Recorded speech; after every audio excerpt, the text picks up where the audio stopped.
The sun had just begun to set, casting a golden hue over the quaint suburban neighborhood. Jake Matthews, a young man in his mid-20s, was working on his car in the driveway of his childhood home. The smell of gasoline and the sound of distant lawnmowers filled the air, creating a sense of normalcy that would soon be shattered. Jake's phone buzzed in his pocket, interrupting his thoughts. He wiped his hands on a rag and answered, expecting it to be his mother reminding him about dinner. "Hello," he said, his voice cheerful.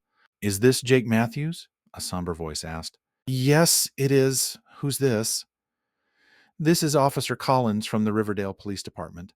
I'm afraid I have some bad news." Jake's heart sank. "What happened?" "There's been an accident. Your mother, Linda Matthews, was involved in a car crash. I'm sorry to inform you that she didn't make it." The world seemed to stop. Jake felt like he was in a nightmare, unable to comprehend the words he had just heard. His mother was his rock, the person he turned to for advice and comfort. The thought of losing her was unbearable. "No, there must be some mistake," Jake stammered. "She was fine this morning. We were supposed to have dinner tonight." "I'm very sorry, Mr. Matthews. I understand this is a lot to take in. If you have someone who can be with you, it might help. We'll need you to come down to the station to identify her belongings and complete some paperwork." Jake's hands trembled as he hung up the phone. He sank to the ground, tears streaming down his face. The reality of the situation began to sink in, and a profound sense of loss overwhelmed him. He could hardly believe that the vibrant, loving woman who had raised him was gone. The next few days passed in a blur. Friends and family gathered to offer their condolences, but nothing could fill the void left by his mother's sudden death. The funeral was a somber affair, with everyone sharing stories of Linda's kindness and generosity. After the service, Jake was handed a sealed envelope by his mother's attorney. "This was to be given to you in the event of her death," the attorney explained. "She updated her will a few months ago and included this message specifically for you." With trembling hands, Jake opened the envelope. Inside was a handwritten note from his mother. "My dearest Jake, if you are reading this, it means I am no longer with you. I need you to know that if I die suddenly, it is no accident. It means I have been murdered by Steve Smith. Please, my darling, find out who he is and bring him to justice. Trust your instincts and know that I love you always. With love, your mom." Jake stared at the note in disbelief. His mother had always been cautious and meticulous, but this message was beyond anything he could have imagined. The police had assured him that the crash was an accident, but his mother's words echoed in his mind. Who was Steve Smith, and why would he want to harm his mother? Determined to uncover the truth, Jake decided to take matters into his own hands. He knew that finding Steve Smith would be the first step in understanding what had happened. His mother had trusted him with this final request, and he was determined not to let her down. Jake spent hours combing through his mother's belongings, looking for any clue that might lead him to Steve Smith. He searched her address book, her emails, and even her social media accounts, but there was no mention of anyone by that name. Frustration began to set in, but he refused to give up. One evening, as he was going through an old photo album, he found a picture that caught his eye. It was a photo of his mother with a group of friends, taken at a company picnic years ago. On the back of the photo, names were written in his mother's neat handwriting. Among them was a name that stood out: Steve Smith. Jake's heart raced as he realized he had found his first lead. He needed to find out more about this man and his connection to his mother. The journey ahead would be challenging, but Jake was driven by a deep sense of duty to uncover the truth and honor his mother's final wish. With renewed determination, Jake set out to find Steve Smith and discover the dark secrets that had led to his mother's untimely death. The following morning, Jake sat at the kitchen table, the photo of his mother and Steve Smith spread out before him. He had spent a restless night thinking about his next steps. He knew he needed more information about this man and his connection to his mother. The first lead was in his hands, but it was just the beginning. He decided to start with the obvious place: his mother's old workplace. Linda had worked for over 2 decades at Riverdale Pharmaceuticals, a prominent company in their town. If Steve Smith had attended a company picnic, he might still be connected to the company. Jake drove to Riverdale Pharmaceuticals, his mind racing with questions. He parked his car and walked into the building, feeling a mix of determination and apprehension. The receptionist greeted him with a warm smile. "Good morning. How can I help you?" she asked. Good morning, Jake replied, trying to keep his voice steady. I'm looking for some information about a former employee, Steve Smith. He used to work here and was a friend of my mother's. She was Linda Matthews. The receptionist's smile faltered slightly at the mention of Linda's name. I'm very sorry for your loss, Mr. Matthews. Linda was a wonderful person, and we all miss her dearly. Unfortunately, I'm not sure if I can give out information about other employees. Jake nodded, understanding the confidentiality concerns. I completely understand. It's just that my mother mentioned Steve Smith in her will, and I need to find him. It's very important to me.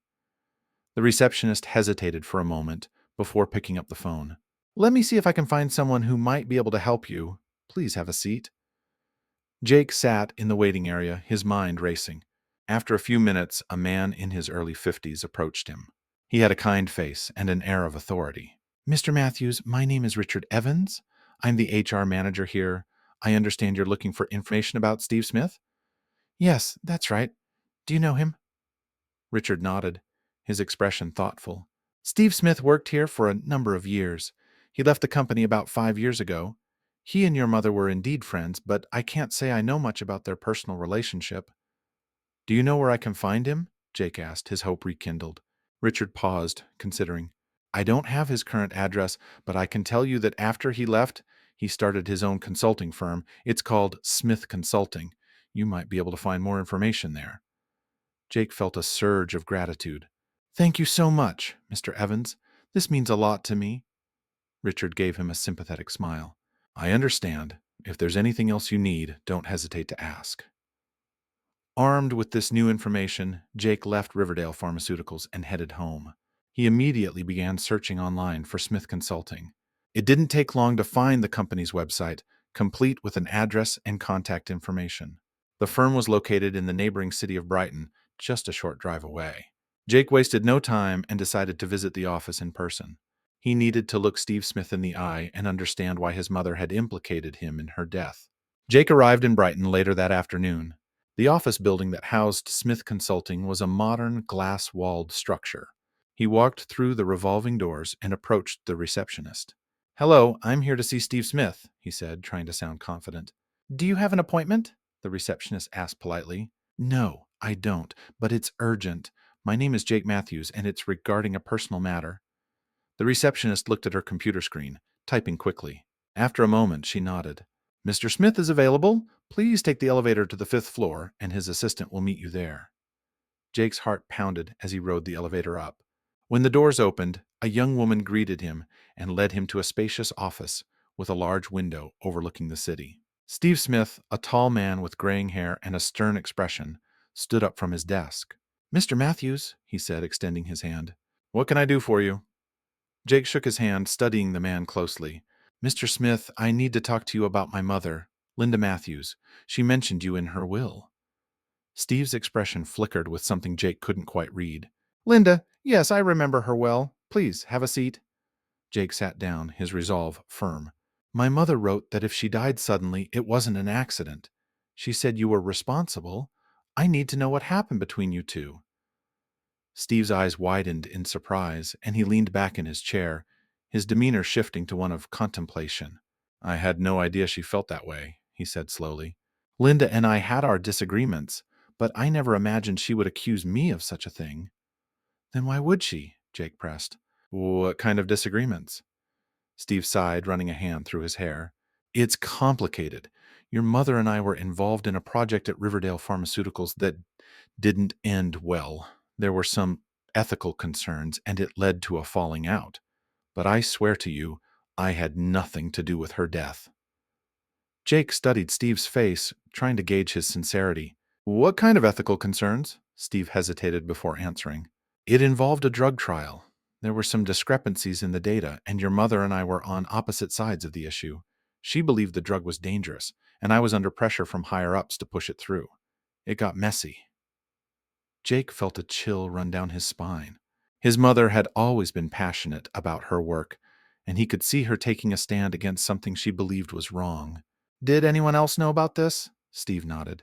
A few people, but most of them are no longer with the company. If you want to get to the bottom of this, you should talk to Dr. Emily Carter. She was close to your mother and knew about the trial. She's still in Riverdale. Jake stood up, a mix of determination and anxiety coursing through him. Thank you, Mr. Smith. I'll talk to Dr. Carter. Steve watched him with a wary expression. Good luck, Mr. Matthews. I hope you find the answers you're looking for. As Jake left the office, he couldn't shake the feeling that he was delving into something far more complex than he had anticipated. His mother's warning echoed in his mind, and he knew he was just beginning to uncover the truth about her death.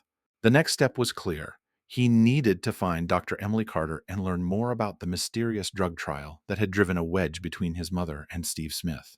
Jake drove back to Riverdale with a renewed sense of purpose. He needed to find Dr. Emily Carter, the person Steve Smith had mentioned. If anyone could shed light on the ethical concerns surrounding the drug trial, it would be her. The next morning, Jake decided to visit Riverdale Pharmaceuticals again. He remembered his mother mentioning Dr. Carter a few times, always with respect and admiration. He hoped she would be willing to help him. He arrived at the company's headquarters and approached the receptionist once more. Good morning. I'm here to see Dr. Emily Carter. It's about an urgent matter related to my mother, Linda Matthews. The receptionist recognized Jake from the previous day and nodded sympathetically. I'll let Dr. Carter know you're here. Please have a seat. After a few minutes, a woman in her late 40s with short blonde hair and a no-nonsense demeanor appeared in the lobby.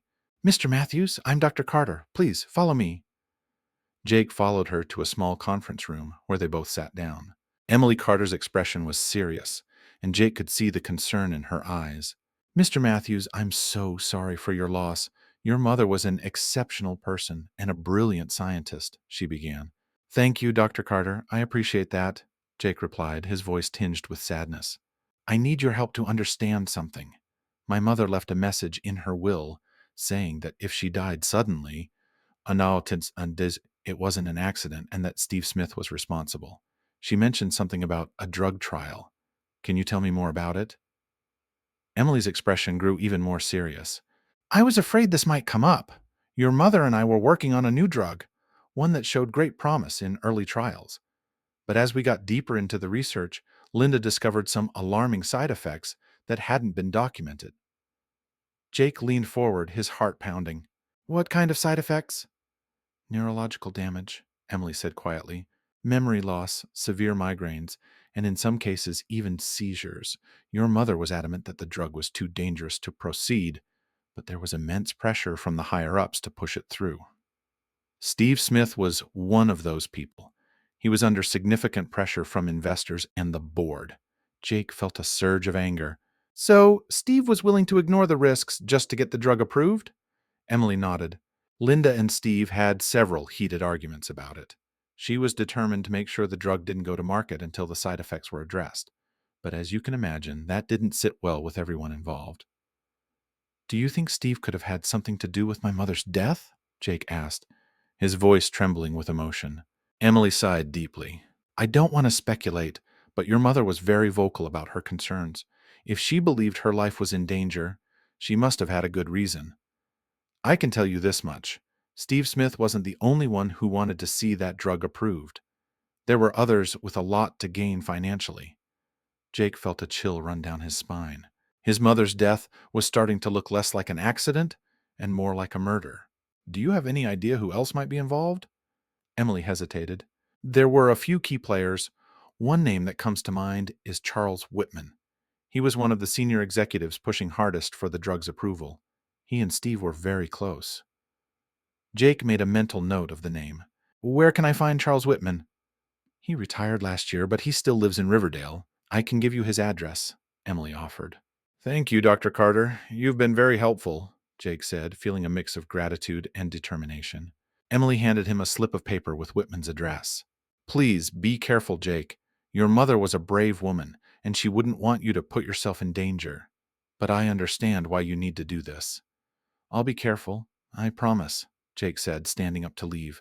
As he drove to Charles Whitman's house, Jake's mind raced with possibilities. He couldn't shake the feeling that he was getting closer to the truth.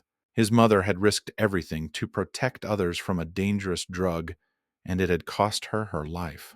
Now, wanted a bad the street. It was up to him to uncover the full extent of the conspiracy and bring those responsible to justice. When Jake arrived at Whitman's upscale neighborhood, he parked his car and walked to the front door of a large, elegant house. He rang the doorbell and waited, his heart pounding. After a moment, the door opened to reveal a tall, thin man with graying hair and a stern expression. "Can I help you?" Whitman asked, his tone wary. "Mr. Whitman, my name is Jake Matthews. I'm Linda Matthews' son. I need to talk to you about the drug trial you were involved in at Riverdale Pharmaceuticals," Jake said, trying to keep his voice steady. Whitman's expression hardened. "I have nothing to say about that. Your mother was a troublemaker who got in the way of progress. Now, if you'll excuse me." Before he could close the door, Jake blocked it with his foot. "My mother is dead, Mr. Whitman. She left a message saying she was murdered. I need to know what happened." Whitman's eyes flickered with something. Fear, perhaps? Uh, I had nothing to do with her death. Now get off my property before I call the police." Jake stepped back, realizing he wasn't going to get any answers from Whitman. "I'll find out the truth, with or without your help," he said, his voice filled with resolve. As the door slammed shut, Jake knew he was on to something. Whitman's reaction had confirmed that there was more to the story. Jake's next move was clear. He needed to gather more evidence and find someone who could testify against the powerful figures at Riverdale Pharmaceuticals. His mother's life had been taken from him, and he wouldn't rest until he uncovered the full extent of the conspiracy and brought her killers to justice. Jake left Whitman's neighborhood with a sense of frustration and determination. Whitman's reaction had confirmed that he was hiding something, but Jake needed more than just suspicions. He needed solid evidence. He decided to reach out to his best friend, Sam Parker, who worked as an investigative journalist. If anyone could help him dig deeper, it was Sam. Later that evening, Jake met Sam at a local coffee shop. The atmosphere was cozy, with the smell of freshly brewed coffee and the murmur of quiet conversations filling the air. Sam, a wiry man with an inquisitive expression, listened intently as Jake recounted everything he had discovered so far. "Man, this is heavy," Sam said, leaning back in his chair. "Your mom was always so principled.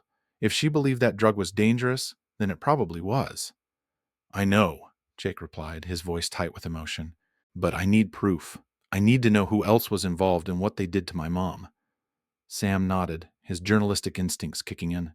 "All right, let's start with what we know. We have Steve Smith and Charles Whitman, both deeply connected to the drug trial. We need to find more about that trial, especially any discrepancies your mom might have found." Jake handed Sam the slip of paper with Whitman's address.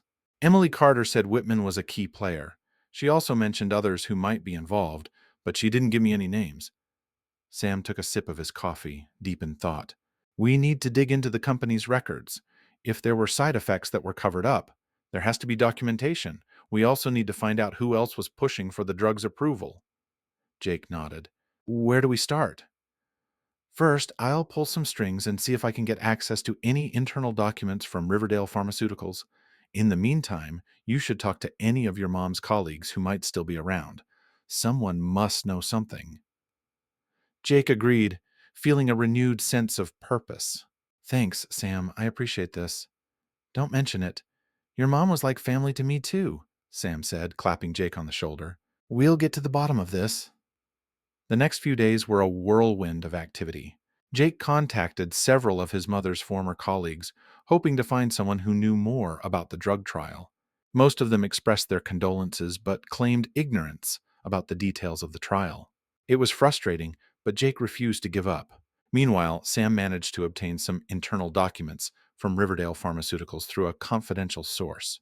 The documents were dense with scientific jargon and legal language, but they confirmed what Jake's mother had suspected. There were indeed serious side effects associated with the drug, which had been deliberately downplayed in the official reports. One evening, Jake sat at his kitchen table, poring over the documents Sam had obtained. He felt a mix of anger and sorrow as he read the reports, knowing that his mother had fought so hard to prevent a potential disaster. His phone buzzed, interrupting his thoughts. It was Sam. "Hey, Jake, I found something you need to see," Sam said, his voice urgent. "What is it?" Jake asked, his heart racing. "Meet me at my office in 30 minutes. This could be the breakthrough we need." Jake quickly gathered the documents and drove to Sam's office. When he arrived, Sam was waiting with a grim expression. "What's going on?" Jake asked, his anxiety mounting. Sam handed him a folder. I found a series of emails between Steve Smith, Charles Whitman, and another executive named Karen Donovan. They were discussing how to handle the side effects and the pressure to get the drug approved despite the risks. Jake scanned the emails, his anger growing with each word. The correspondence revealed a clear intent to suppress the negative findings and push the drug through the approval process at any cost. It was damning evidence. "This is it," Jake said, his voice shaking. "This proves they knew about the dangers and covered it up." Sam nodded. "And there's more. I managed to get a copy of the preliminary trial data that your mom had flagged. It's a smoking gun, Jake. With this, we can take them down." Jake felt a surge of determination. "We need to go to the authorities. This can't be ignored." Sam agreed. "I'll help you prepare everything. We need to make sure it's airtight. These people have a lot of power and influence. We can't afford any mistakes." The next few days were a blur of activity as Jake and Sam compiled the evidence and prepared their case. They met with a lawyer who specialized in whistleblower cases, ensuring they had all their bases covered. The lawyer, a seasoned professional named Laura Benson, assured them that the evidence was strong and would be taken seriously by the authorities. Finally, the day came to present their findings to the police and regulatory agencies. Jake felt a mix of anxiety and hope as they walked into the police station, armed with the documents that would expose the truth. Detective Collins, the same officer who had initially informed Jake of his mother's death, listened intently as they laid out their case. His expression grew more serious with each piece of evidence they presented. "This is substantial," Collins said, looking through the documents. "We'll need to investigate this thoroughly, but I can assure you that we will take this seriously." Jake felt a weight lift off his shoulders. "Thank you, Detective. I just want justice for my mother." Collins nodded. "And we'll do everything we can to make sure you get it." As Jake and Sam left the police station, Jake felt a sense of closure beginning to form. He knew there was still a long road ahead, but he was no longer alone in his quest for justice. With the truth finally coming to light, he hoped that his mother's death would not be in vain, and that those responsible would be held accountable. The days that followed were filled with anticipation and anxiety for Jake. With the police now involved, he could only hope that justice would prevail. Detective Collins assured him that they were taking the case seriously, but Jake knew how powerful and resourceful those at Riverdale Pharmaceuticals could be. It was going to be an uphill battle. One morning, as Jake sat at his kitchen table, sipping his coffee and going over the documents once more, his phone rang. It was Detective Collins. "Jake, we've made some progress," Collins said without preamble. "We've obtained search warrants and are coordinating with federal authorities to investigate Riverdale Pharmaceuticals and Smith Consulting." "I thought you should know." Jake felt a surge of relief. "That's great news. Thank you, Detective." "Don't thank me yet," Collins replied. "This is just the beginning. But your evidence has been instrumental in getting us this far. I'll keep you updated." After hanging up, Jake called Sam to share the news. They agreed to meet up later that day to discuss their next steps. Meanwhile, Jake couldn't help but feel a mix of hope and trepidation. The fight was far from over, but at least the wheels of justice were in motion. As the investigation gained momentum, Jake received a surprising phone call from Emily Carter. "Jake, I've been contacted by the authorities," Emily said, her voice steady but tense. "They want to interview me about the drug trial. I'm going to tell them everything I know." Jake felt a swell of gratitude. "Thank you, Dr. Carter. Your testimony will be crucial." Emily sighed. "Your mother was a good friend, Jake. I owe it to her to make sure the truth comes out." With Emily's cooperation and the mounting evidence, the case against Riverdale Pharmaceuticals grew stronger. However, Jake knew they needed to be vigilant. Powerful people had a lot to lose, and they wouldn't go down without a fight. A few days later, Jake received an unexpected visitor at his doorstep.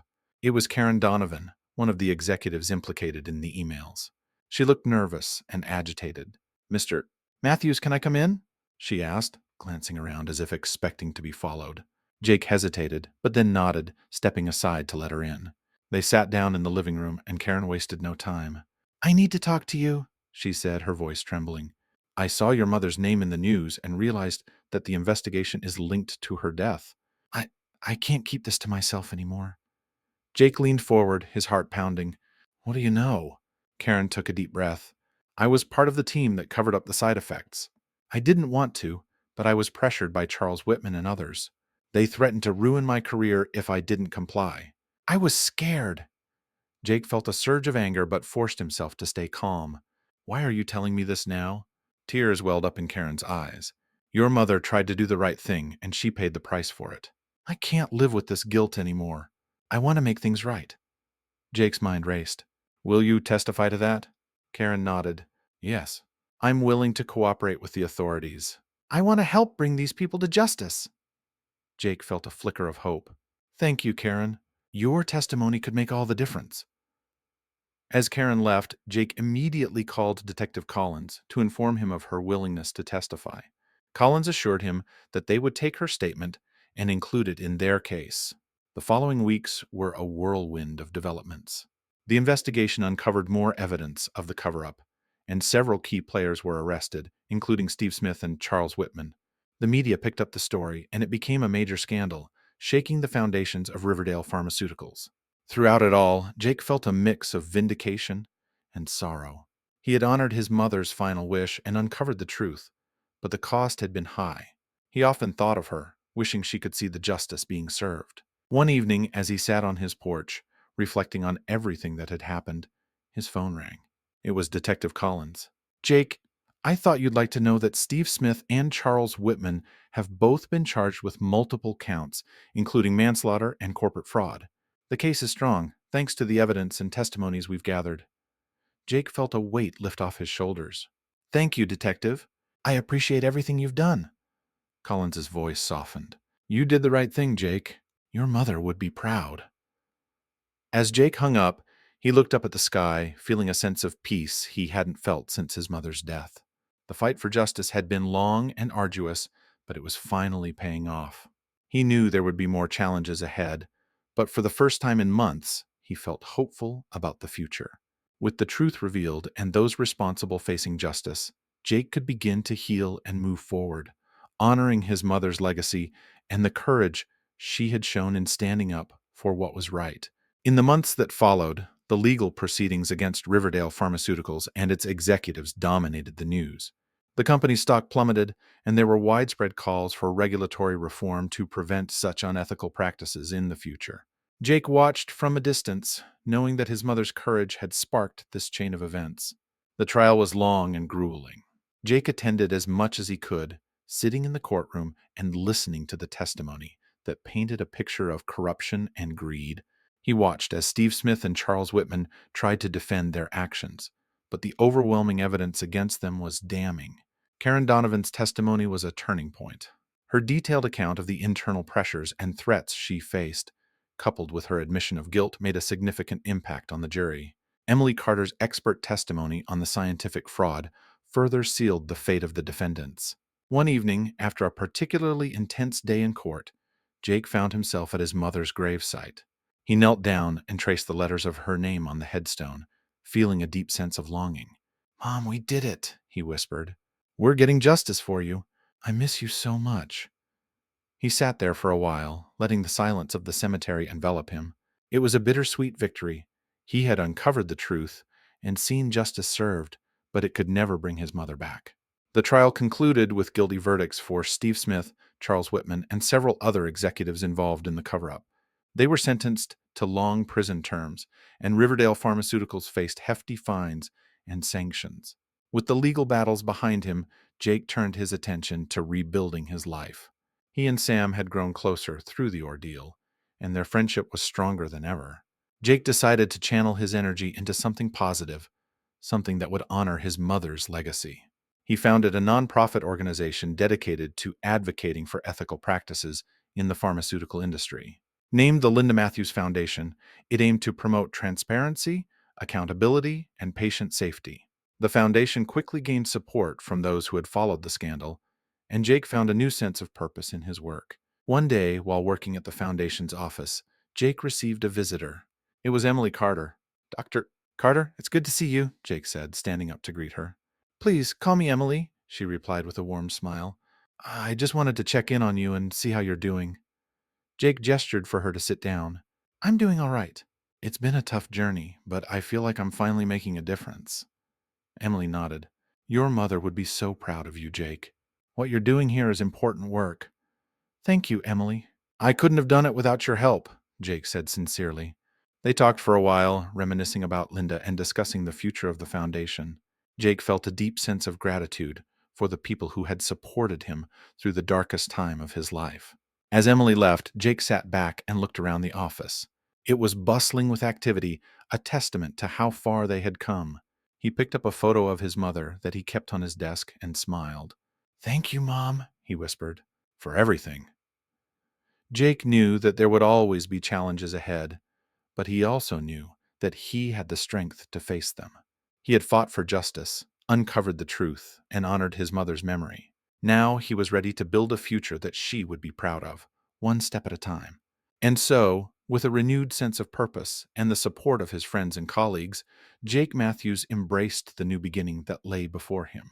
He had turned his pain into a force for good, ensuring that his mother's legacy would live on, making the world a better place for generations to come.